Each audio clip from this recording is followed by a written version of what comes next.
Iran के आसपास इस वक्त बड़ी हलचल देखी जा रही है। ट्रंप ने ईरान को अल्टीमेटम दे दिया है, तो वहीं दूसरी ओर ईरान ने अमेरिका को जवाब देने के लिए 2000 से ज्यादा एडवांस बैलिस्टिक मिसाइलों को तैनात कर दिया है।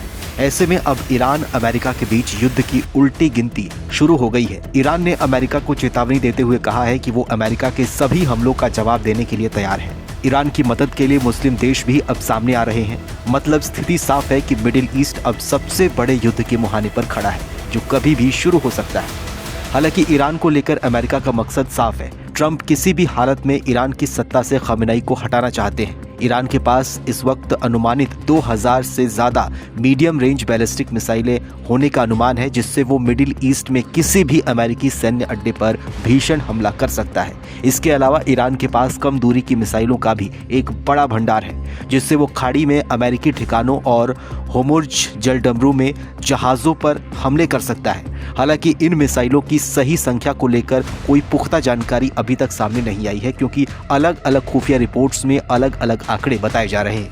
लेकिन हर आंकड़ों में संख्या सैकड़ों मिसाइलें होने की बात कही जा रही है। बड़ी बात यह है कि मिडिल ईस्ट में ईरान पर हमले को लेकर अमेरिका अलग थलग पड़ता हुआ नजर आ रहा है। अमेरिका ने मध्य पूर्व में ईरान को अलग थलग करने की पूरी कोशिश की, लेकिन ट्रंप प्रशासन को कुछ हासिल नहीं हुआ। उल्टा जिन देशों से ईरान के रिश्ते ठीक नहीं थे, उन्होंने भी ईरान के समर्थन का ऐलान कर दिया। मिडिल ईस्ट में अमेरिका का सबसे प्रमुख सहयोगी कतर भी ईरान के समर्थन में आ गया है। उधर तुर्की भी लगातार ईरान को समर्थन दे रहा है। दोनों देशों के बीच 560 किलोमीटर लंबी सीमा है और दोनों में पुराने समय से ही अनबन बनी रहती है। लेकिन अब जब अमेरिका ईरान पर हमले को उतावला है, तुर्की उसके बचाव में खड़ा हो गया है।